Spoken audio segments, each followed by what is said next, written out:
Virginie Rosière, bonjour. Bonjour. Vous êtes députée européenne, socialiste et démocrate. On va revenir avec vous sur le scandale Facebook Cambridge Analytica. C'est le nom de la boîte par qui ça, le scandale arrive, qui prend aussi une dimension européenne.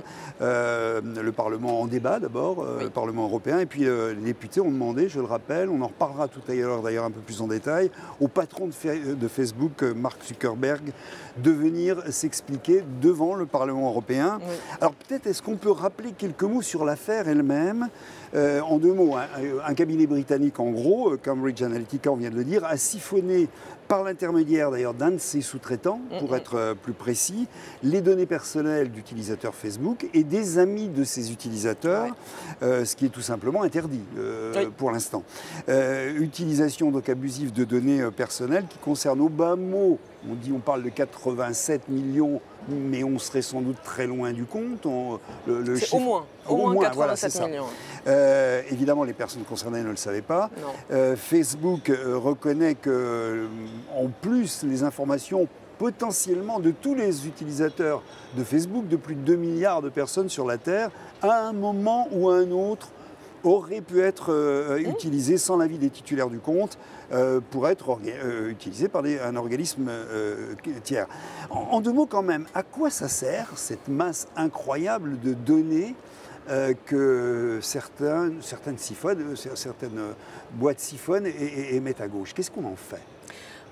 La principale utilité, que ce soit par Facebook lui-même ou par d'autres entreprises, c'est ce qu'on va appeler le profilage. C'est-à-dire qu'en récoltant un maximum de données sur vous, sur vos relations, sur vos contacts, sur vos activités, on peut se faire une idée précise de qui vous êtes, quelles sont vos habitudes de consommation, quelles sont vos opinions politiques, qu'est-ce que vous aimez faire, quels sont vos loisirs, quels sont vos centres d'intérêt. Et du coup, la première des utilisations, c'est pour faire de la publicité ou du placement de produits. Donc, ça va être d'abord pour Facebook pour analyser votre profil et permettre ensuite de vous faire apparaître des publicités qui correspondent à vos centres d'intérêt pour qu'elles aient le plus de chances d'avoir un impact positif. Mais plus largement, en vendant ces profils, ça permet à des entreprises ensuite d'aller chercher d'autres clients qui cherchent à toucher des publics en les ayant préalablement identifiés et caractérisés, que ce soit pour une activité commerciale ou pour une activité politique, comme on l'a vu d'ailleurs avec les utilisateurs, les clients de Cambridge Analytica. On parle de l'emploi commercial. Rappelons que Facebook c'est gratuit et que donc l'argent il le récupère de cette manière-là par l'activité commerciale. Et que du coup, ce sont des sommes colossales. Voilà, ce sont des sommes colossales et que du coup, voler ces données-là, entre guillemets, les siphonner en tous les cas, ça permet également de faire la même chose que Facebook autrement. Oui. Alors on dit, attention, également, possibilité, implication politique de cette affaire. Des données, d'après ce qu'on dit, auraient été utilisées pendant la campagne présidentielle américaine. Et la campagne du Brexit. Et la campagne du Brexit, c'est ça. Ajoutons que le Cambridge Analytica en question est l'entreprise a travaillé pour la campagne présidentielle de Trump, quand même. Donc l'implication, elle est... Bon. Alors, implication politique, c'est aussi extrêmement important, puisque c'est quand même l'un des débats mondiaux à l'heure actuelle. Comment est-ce qu'on peut, par l'intermédiaire de ces fameuses données qu'on vole, qu'on siphonne à un moment donné, qu'on analyse et auquel on envoie un certain nombre de messages, comment on peut modifier l'opinion finalement? En tous les cas, travailler l'opinion. C'est un des moyens de travailler l'opinion politique, notamment au moment des élections. Oui, la question se pose même à deux niveaux. Évidemment, il y a le niveau le plus brutal et le plus insupportable, le plus visible, qui est on vend vos données pour que des entreprises ou des organisations qui ont un objectif politique bien précis, d'influence, les utilisent pour agir sur vous. Et là, on est sur quelque chose qui est insupportable. On vous livre à de la manipulation. On donne à des organisations dont l'objectif est clairement de manipuler vos opinions politiques, on leur donne les moyens de le faire. Big Brother is watching, on est dedans, quoi. Mais la question se pose, je dirais, même presque de manière plus souterraine, de manière moins clairement affichée, parce que aujourd'hui, Facebook, donc, de manière illégale, va collecter les données, les vendre pour qu'on puisse vous influencer, vous manipuler de manière indirecte. Mais quand vous êtes sur Facebook et que Facebook collecte vos données, mais il collecte vos données en vous présentant des choses, en vous amenant ce qu'on appelle, à mon avis, abusivement du contenu, mais des articles, des publications, en créant de la relation avec des amis, des contacts, des personnes, différents interlocuteurs. Quel est l'objectif de Facebook en faisant ça? On va vous dire maintenant c'est juste un fournisseur de services neutre, d'une part sans intention, sans intérêt direct, sans intention, sans finalité et sans responsabilité. C'est quand même quelque chose qui est très questionnable aujourd'hui parce que même si ce qui vous est présenté n'est pas organisé par une activité humaine qui va choisir, comme pourrait le faire un responsable éditorial d'un journal par exemple, mais c'est fait quand même avec des choix, simplement ces choix sont automatisés avec une intention.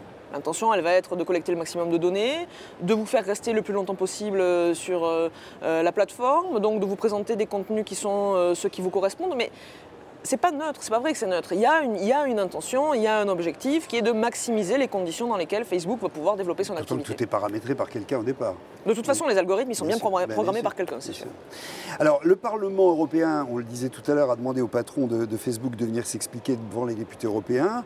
Il a dit qu'il n'avait pas pu venir à cette session-là, aujourd'hui ou hier. Il s'est déjà exprimé devant le Congrès américain, il a présenté ses excuses, mais ça ne suffit pas pour vous. Non. Pourquoi il doit venir ici finalement? Non, il doit venir ici pour plusieurs choses. Déjà, pour présenter la réalité des choses. Là, les informations qu'on a, c'est par la presse, en écoutant l'audition qu'il donne devant les représentants des citoyens américains. Mais les citoyens européens sont concernés. C'est presque 3 millions d'Européens, un peu plus de 200 000 Français, dont les données, au minimum, dont les données ont été compromises. Donc il doit bien déjà une explication aux représentants des Européens. Ensuite, il ne vous a pas échappé qu'on a... ensuite, on a le contexte politique. Particulièrement avec la campagne du Brexit. De la même manière qu'il a pu être questionné sur les implications et les possibles distorsions pendant la campagne présidentielle américaine, la question se pose aussi pour la campagne du Brexit en Europe. Et enfin, on a un nouveau cadre législatif très ambitieux, quasiment unique en son genre, qui est, je pense, assez visionnaire et précurseur pour la protection des données personnelles des Européens qui entre en vigueur dans un mois. Alors c'est la question que j'allais vous poser concernant les lois européennes et celle qui va entrer en vigueur. On en est où? Il y a quoi dans cette loi? Quel en est exactement le contenu pour la protection, bien sûr, des données personnelles? Alors justement, ce règlement, dit règlement de protection des données personnelles, le RGPD, entre en vigueur en mai. Et c'est, on va dire, une première, un cadre unique, unifié, harmonisé européen pour la protection des données, et donc qui s'applique partout en Europe, de la même manière. En fait, il y a 4 grands principes pour protéger les données personnelles des Européens. Le premier principe, c'est le consentement. C'est-à-dire que lorsqu'on collecte vos données, déjà on vous demande votre accord pour le faire, et on vous demande votre accord pour les éventuelles utilisations qui vont en être faites. Rien ne peut être fait sans qu'on appuie à un moment donné sur un bouton. Exactement, exactement. Vous avez votre mot à dire sur le fait qu'on collecte vos données et la manière dont on les utilise ensuite. La deuxième chose, c'est la transparence, qui va avec le consentement. C'est-à-dire que pour que vous puissiez donner un consentement libre et éclairé sur la collecte et le traitement de vos données, on doit vous exposer de manière claire, précise et compréhensible, justement, comment les données sont stockées et manipulées et traitées par la suite. La troisième chose, c'est le droit des personnes. C'est-à-dire que c'est bien de dire que vous êtes d'accord, c'est bien qu'on vous explique ce qui va se passer, mais c'est que si jamais vous n'êtes pas d'accord ou votre situation change ou que vous voulez modifier les choses, exercer votre droit sur la manière dont les données sont utilisées, vous pouvez le faire. Donc c'est vraiment renforcer cette idée que chacun doit pouvoir faire valoir ses droits sur ces données, les modifier, les rectifier, demander à ce qu'elles soient effacées, demander à les récupérer. C'est un peu dans l'idée de ce qu'on voit avec les mentions CNIL, vous pouvez exercer votre droit de modification, de consultation de modification à telle adresse. Voilà, c'est un peu cette idée-là. Et le quatrième principe, et justement, c'est intéressant dans le contexte Facebook, c'est la responsabilité. C'est-à-dire que l'entreprise, elle vous demande votre avis, elle dit ce qu'elle va faire, elle vous permet d'exercer vos droits, et puis si les choses ne se passent pas comme prévu, eh ben, elle est responsable. En cas de problème, en cas de fuite, en cas de piratage, Elle doit informer les utilisateurs de ce qui s'est passé, des conséquences.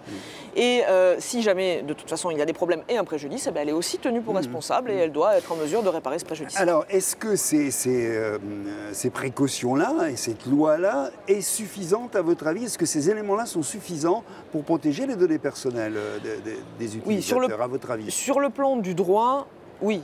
C'est évidemment, honnêtement, on est à un niveau de protection qui fait de l'Europe, je pense, un continent pionnier en la matière. Et je pense qu'on peut être un exemple pour le monde et on peut ouvrir une nouvelle phase et un nouveau rapport aux géants du numérique dans lequel on serait beaucoup plus respectueux de la personne et de ses droits. Maintenant, ça c'est sur le plan du droit. La question, elle est comment, concrètement, matériellement, on va faire en sorte que ces droits soient... d'échelle, voilà, est-ce que ces règles vont être... de surveillance, de simplicité aussi, de contrôle, de comment les choses sont appliquées, et aussi de donner aux Européens les moyens, s'ils ne sont pas satisfaits ou si les choses ne sont pas correctement mises en œuvre, de se retourner contre les entreprises. Et je pense que là-dessus, on va avoir à creuser aussi sur la question des recours collectifs, parce que c'est la force. Pourquoi est-ce que c'est une grande avancée? Parce que sur le plan du droit, ce sont des droits très avancés, mais aussi parce que c'est à l'échelle d'un continent. Bien sûr. Et dans le rapport de force, avec des géants numériques qui sont mondiaux, vous l'avez dit, plus de 2 milliards d'utilisateurs pour Facebook, on peut se douter qu'un pays seul ne serait pas en mesure d'instaurer un rapport de force suffisant. L'Union européenne, c'est 500 millions d'Européens, la plus grande puissance économique mondiale, le plus grand marché mondial. Donc le rapport de force devient intéressant, surtout si après on permet aux Européens de se saisir collectivement de ces droits pour eux-mêmes rentrer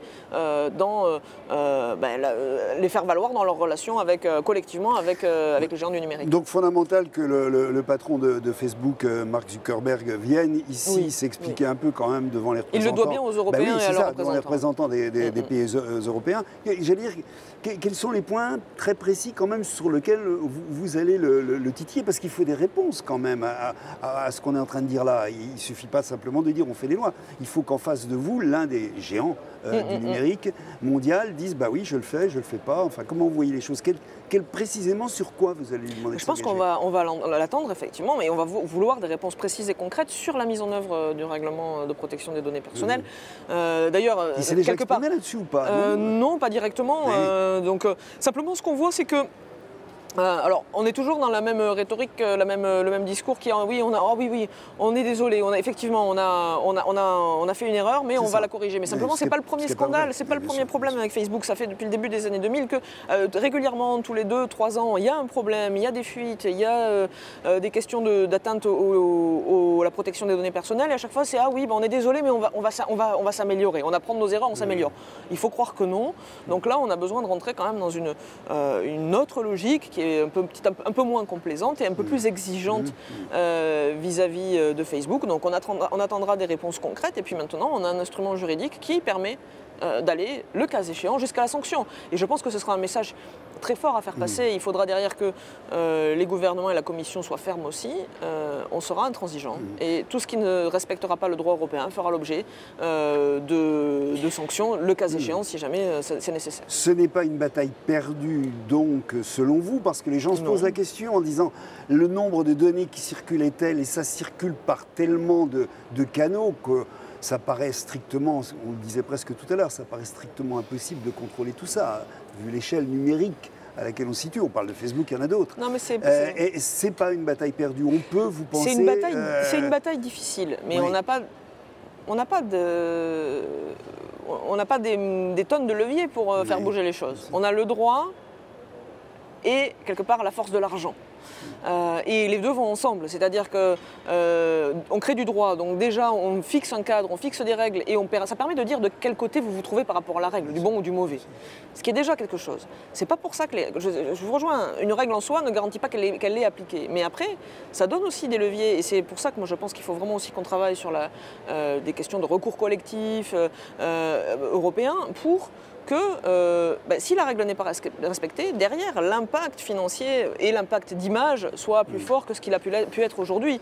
Puisqu'on a bien vu jusqu'à présent que des infractions n'ont jamais été suivies de sanctions ou de conséquences financières suffisantes.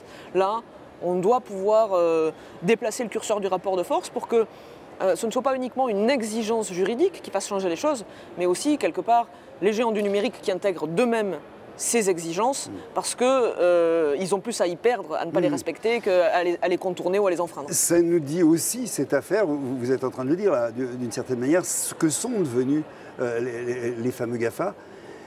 Leur puissance, on parle souvent de leur puissance économique, etc., mais la puissance sur les opinions, sur les gens, sur les points de vue, ça nous dit quelque chose du monde dans lequel on Ça, vit. c'est un sujet plus vaste, je pense, où on est, je vais dire presque philosophique, mais qui aujourd'hui, on doit vraiment se pencher, je pense, aujourd'hui sur comment exercer nos libertés fondamentales dans le monde numérique.